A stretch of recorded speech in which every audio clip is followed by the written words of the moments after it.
അദ്ദേഹത്തിൻ്റെ തെരഞ്ഞെടുപ്പ് committee secretary ആയിരുന്നു. ആ സമയത്ത് ഞാൻ നല്ല കമ്മ്യൂണിസ്റ്റാണ്.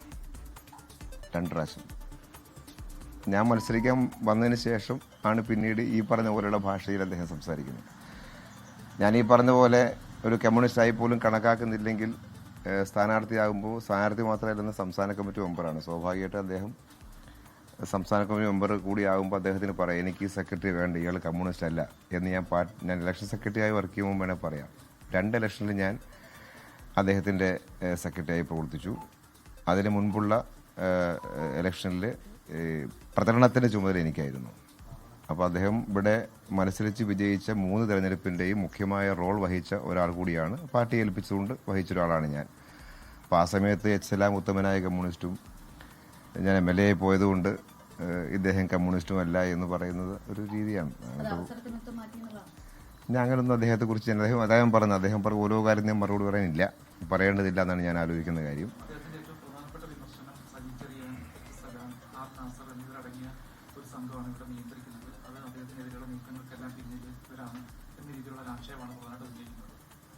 അതിലൊന്നും ഞാൻ പറയുന്നത്, അയാളൊരു മത്സരിക്കാൻ വരുമ്പോൾ എന്തെങ്കിലും പറയണമല്ലോ, അത്രമാത്രം ഞാനത് കണ്ടാൽ മതി, ഇത്രേ ഉള്ളൂ. അല്ലാതെ വേറെ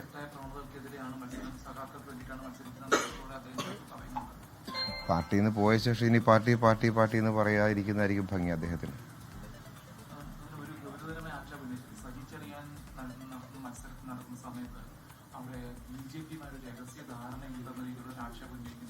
അതിന്റെ അടിസ്ഥാനത്തിലാണ് ഇപ്പോൾ 5 പഞ്ചായത്ത് ചെങ്ങന്നൂർ മണ്ഡലത്തിൽ മാത്രം BJP കൊണ്ടുവന്ന സാഹചര്യം ഉണ്ടാകുന്നു. അത് തെരഞ്ഞെടുപ്പിൽ സഹായിക്കാനുള്ള തന്ത്രത്തിന്റെ ഭാഗമാണെന്നാണ് പറയുന്നത്. ഇതിലൊന്നും ഞങ്ങൾ പ്രതികരിക്കാനില്ല. ഇതെല്ലാം ഒരു മത്സരിക്കാൻ ഇറങ്ങി പുറപ്പെട്ട് ന്യായീകരണം കണ്ടെത്താൻ പലതും പറഞ്ഞു വരുന്നതിനോടൊന്നും പ്രതികരിക്കുന്നില്ല. പ്രത്യേകിച്ച് ഞാൻ എന്തായാലും അദ്ദേഹം പറയുന്ന ഓരോ കാര്യത്തോടും പ്രതികരിക്കുന്നില്ല. അത് പ്രതികരിക്കേണ്ടതില്ല എന്നാണ് എൻ്റെ ഒരു ധാരണ. ലോകത്തെവിടെയായാലും ഏത് സമയത്തും 24 വാർത്തകളും ഓഗ്മെന്റഡ് റിയാലിറ്റി പാക്കേജുകളും എക്സ്പ്ലെയിനറുകളും വിശദമായി കാണാൻ ഞങ്ങളുടെ YouTube ചാനൽ നിങ്ങൾക്ക് സബ്സ്ക്രൈബ് ചെയ്യാം.